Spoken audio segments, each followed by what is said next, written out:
انسان دنیا سے رخصت ہوتے ہیں، اور ہمارے دین نے موت کے موقع پر جو رسوم ہیں، آداب ہیں، ان کے بارے میں بھی شریعت میں احکامات دیے ہیں۔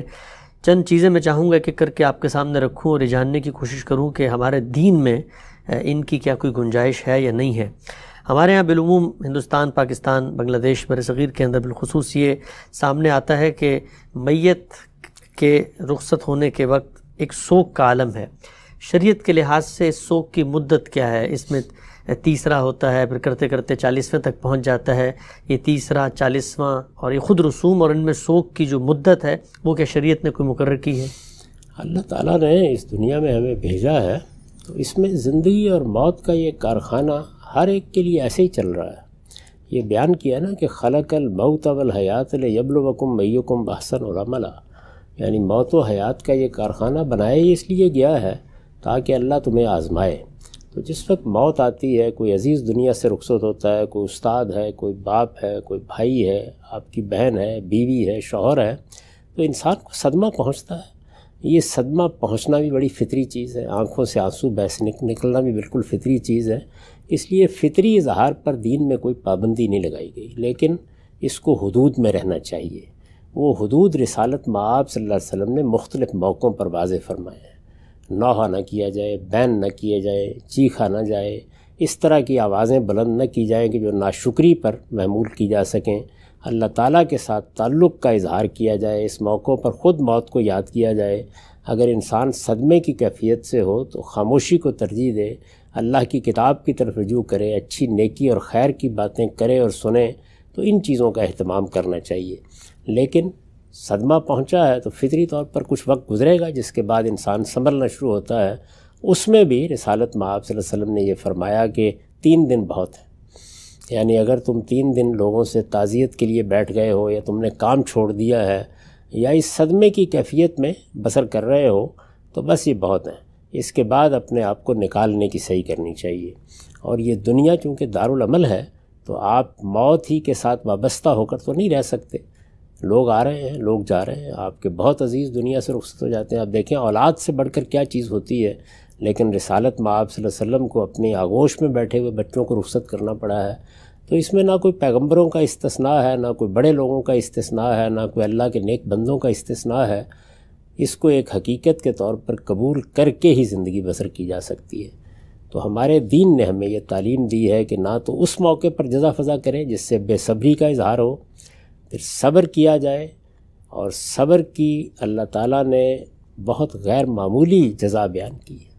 یعنی وہ صبر ہے کہ جس کے ساتھ اللہ کی معیت حاصل ہوتی ہے، صبر ہے کہ جس کے نتیجے میں آپ کو اللہ تعالیٰ کی رحمتیں ملتی ہیں، اور صبر ہی ہے کہ جس کا صلہ اللہ تعالیٰ نے کہا کہ جنت ہے۔ یعنی بحیثیت مجموعی ہماری پوری زندگی کو صبر کا آئینہ دار ہونا چاہیے۔ تو 3 دن بہت کافی ہیں۔ 3 دن کے بعد آپ جائیے دنیا کے معاملات میں مصروف ہو جائیے، اور اگر آپ دنیا کے معاملات میں یا دین کے معاملات میں جو بھی آپ کی ذمہ داریاں مصروف ہوں گے تو امید ہے کہ صدمے کی کیفیت میں بھی کمی آئے گی۔ یعنی وہ خود بھی ایک علاج بن جاتا ہے، آدمی کا دماغ پلٹتا ہے، کوئی ذہن دوسری جانب متوجہ ہوتا ہے، خیالات میں تبدیلی آتی ہے۔ ورنہ تو ظاہر ہے کہ صدمے کی کیفیت میں آپ بیٹھے رہیں گے تو وہی چیز زیادہ اثر انداز ہو جائے گی۔ بعض لوگ زیادہ حساس بھی ہوتے ہیں، تو کوشش کرنی چاہیے کہ جتنی جلدی ممکن ہو اس سے نکل جائے۔ اس کے بعد یہ جو رسوم ہمارے یہاں بنا لی گئی ہے، یہ کل شریف ہے، اور یہ 40واں ہے، اور یہ جمعرات ہے، یہ ہندوستان کی چیزیں ہیں، اس کا دین سے کوئی تعلق نہیں ہے۔ اور اگر ان میں کوئی دینی چیز شامل کی جائے گی تو اس میں کوئی شبہ نہیں کہ اسے بدعت قرار دیا جائے گا، اور بدعت سے ہر حال میں اپنے آپ کو محفوظ رکھنا چاہیے۔ ٹھیک۔ اچھا، ہم سے بھی جب کوئی رخصت ہوتا ہے تو کہا ہی جاتا ہے کہ اس کا بوسہ لینا، اس کی بھی ممانعت ہے، قباحت ہے۔ خواتین ہیں، کوئی والد رخصت ہوئے، ان کو روکا جاتا ہے۔ اسی طریقے سے کہا جاتا ہے کہ جب وہ رخصت ہو گئے تو جو رشتے تھے اب وہ ختم ہو گئے ہیں، لہٰذا اب وہ محرم نہ محرم کی جو قیود ہے وہ واپس آ جائیں گی، غسل نہیں دے سکتے وہ لوگ جن سے ان کا محرم کا رشتہ نہیں تھا، دیکھ نہیں سکتے۔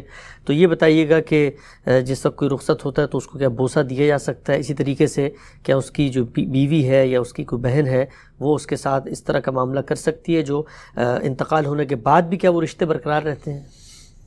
میرے بھائی، یہ جتنی چیزیں ہیں یہ کہاں سے آئی ہیں؟ کیا اللہ نے کہی ہیں؟ کیا اللہ کے رسول نے کہی ہیں؟ کیوں رشتے ختم ہو جائیں گے؟ یعنی رشتہ صرف اپنے اندر چند الفاظ کے بولنے ہی کو محمول نہیں کرتا، رشتہ تو اصل میں ایک تعلق کا نام ہے. یہ تعلق کیسے ختم ہو جائے گا؟ یعنی میرا بیٹا ہے تو وہ بیٹا نہیں رہے گا جب دنیا سے رخصت ہو جائے گا. میرا باپ ہے تو وہ باپ نہیں رہے گا. یہ اسی کا جسد خاکی ہے جس کو ہم سپرد خاک کر رہے ہوتے ہیں، احترام کر رہے ہوتے ہیں. چنانچہ نہ بوسہ لینے میں کوئی حرج ہے، نہ اسی طرح تدفین میں اور تجہیز میں کوئی مسئلہ ہے.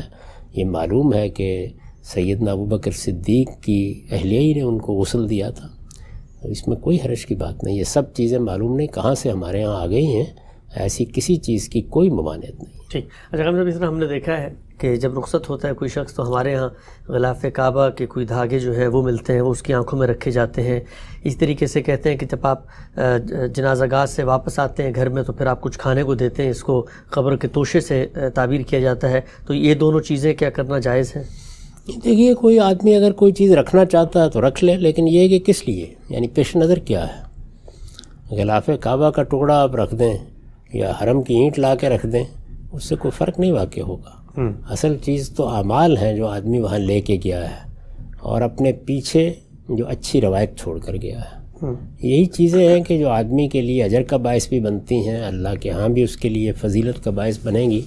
رسالت میں آپ صلی اللہ علیہ وسلم نے فرمایا ہے نا کہ آدمی جب دنیا سے رخصت ہوتا ہے تو ینقطع عمل ابن آدم الا بثلاث. 3 ہی چیزیں ہیں جو باقی رہ جاتی ہیں، ورنہ ہر عمل بالکل ختم ہو جاتا ہے. آپ نے کوئی اچھی روایت قائم کی ہے، صدقۃ جاریہ، کوئی نیکی کا کام کیا ہے جس سے لوگ فائدہ اٹھا رہے ہیں. علم ینتفع بہ، آپ نے علم کی روایت چھوڑی ہے جس سے لوگ فائدہ اٹھا رہے ہیں. ولد صالح یدعو لہ، کوئی نیک اولاد ہے، آپ نے اس کی تربیت کی، اس کو نیکی کی تلقین کی، اس کو خیر سکھایا. ظاہر ہے کہ یہ چیز بھی آپ کے لیے توشہ آخرت بنتی ہے. تو یہ چیزیں ہیں جن پر توجہ دینی چاہیے. یعنی عمل سے زندگی بنتی ہے، جنت بھی جہنم بھی. تو یہ عمل ہے جس کو سامنے رکھنا چاہیے. علم کا تزکیہ کریں، عمل کا تزکیہ کریں. ایسی چیزیں بس کچھ لوگ کہتے ہیں جی فلاں آدمی فلاں دن وفات پا گیا، رمضان کے مہینے میں چلا گیا، جمعہ کے دن چلا گیا، ہم نے یہ کپڑا رکھ دیا، دیکھیے فلاں جگہ کا کفن نصیب ہو گیا، یہ احرام کی چادریں لایا ہوا تھا اپنے ساتھ، ان میں تدفین کر دی. تو یہ ساری چیزیں جو ہیں جب دل کی تسکین کے لیے آپ جو بھی کرنا چاہیں کریں.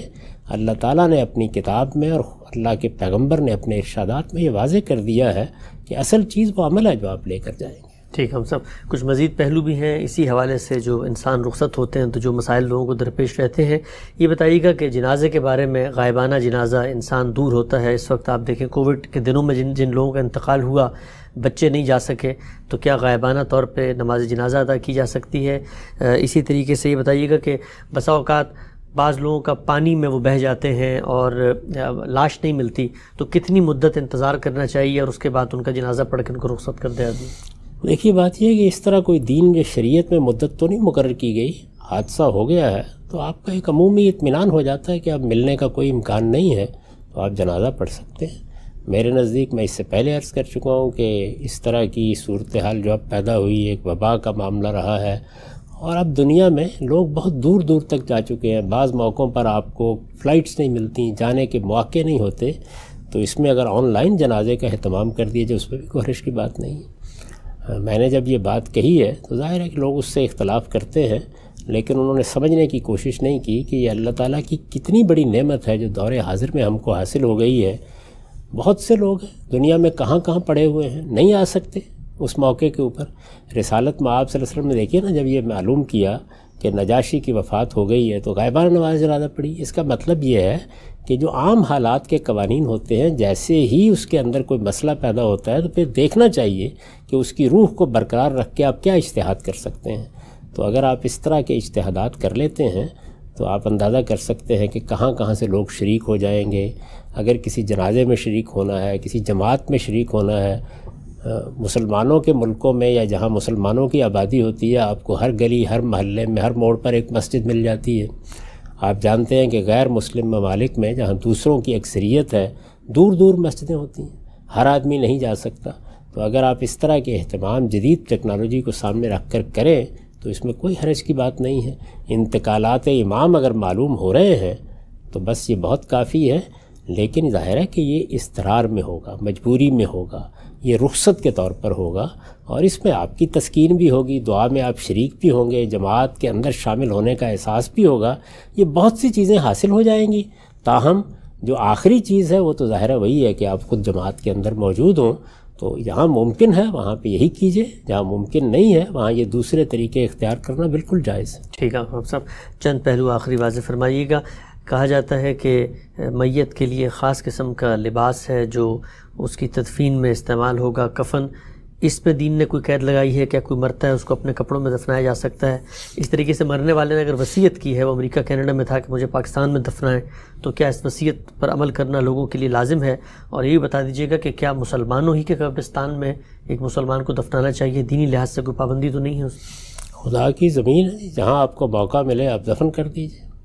یہ تو مسلمانوں کے قبرستان ظاہر خاص کیے جاتے ہیں، اس سے مقصد یہ ہوتا ہے کہ اس کی حفاظت بھی ہو، جانے والوں کو بھی اس میں کوئی دقت نہ ہو، اور مسلمانوں کے اپنے رسوم، ان کی اپنی روایات کا بھی پاس ہوتا رہے۔ تو یہ اچھی بات ہے، اس میں کوئی شبہ نہیں ہے، لیکن یہ لازم نہیں کیا گیا۔ جہاں بھی آپ کو موقع ملے، آخر آپ جانتے ہیں کہ سیدنا ابو ایوب انصاری کو کہاں دفن کیا گیا تھا؟ بہت سے صحابہ کرام ہیں، کہاں کہاں آپ دیکھتے ہیں کہ وہ مدفون ہیں، تو اس میں کوئی حرج کی بات نہیں ہے۔